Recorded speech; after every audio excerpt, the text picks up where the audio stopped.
One of those victims was brought here originally listed in fair condition. As to what led up to that shooting, officials say that is still to be determined. Police taped off a large area near Broadway and Rosemont in the Edgewater neighborhood early Saturday morning as they investigated.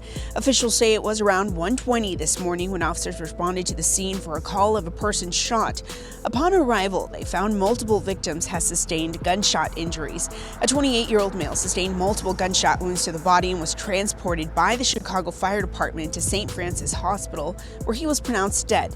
A 31-year-old male sustained a gunshot wound to the chest and was transported to Wise Memorial Hospital, where he was pronounced dead.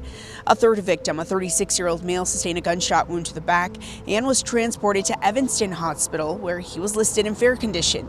According to police, the victims were not able to provide details of the incident. More information is coming out about Munna and Younggin that was shot and killed early this morning.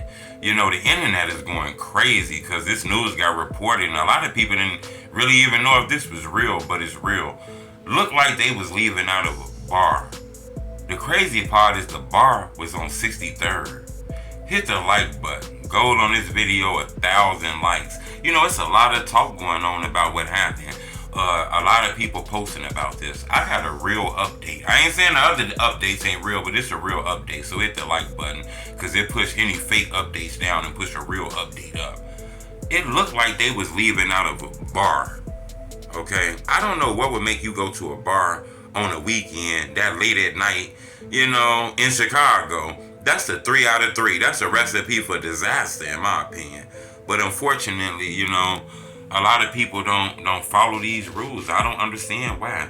But it seemed like they was at a bar on the 6300 block. Now, I'm not sure exactly how close that is to 63rd, but it says 6300.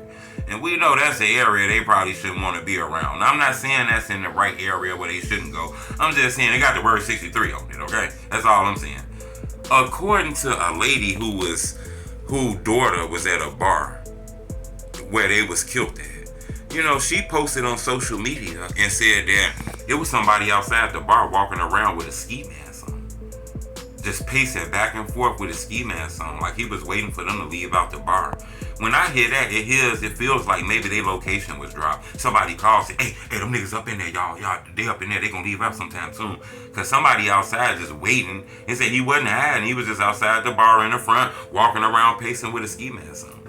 The lady also said that it was people, her daughter said it was people inside the club with ski masks on, inside this bar. Now, what bar owner got people allowing people to be inside this club with a ski mask on? That's some wild, extra crazy shit to me, to be honest with you. You know, that don't seem very professional. When it comes to these bars, you can have on gym shoes, you can have on jeans, all kind of shit, okay? And then, you know, she said basically when they came outside, you know, Buddy ran up on them and started shooting at them. And they got killed. This happened in Chicago. You know, it's a real war going on. It's already talk in the street that this is get back for FBG Duck. And they did this for FBG Duck. I'm not sure. I don't want to throw that out, you know. But I can tell you it looked like they were targeted and murdered, you know. And I'm not sure, but the streets are talking. And people saying this revenge for Duck, you know. I'm going to keep y'all updated. But look at this post that a mother of a daughter who was at that bar where those guys got killed. She posted this here. Y'all watch what she said and make sure y'all hit the like button. It's telling me truth.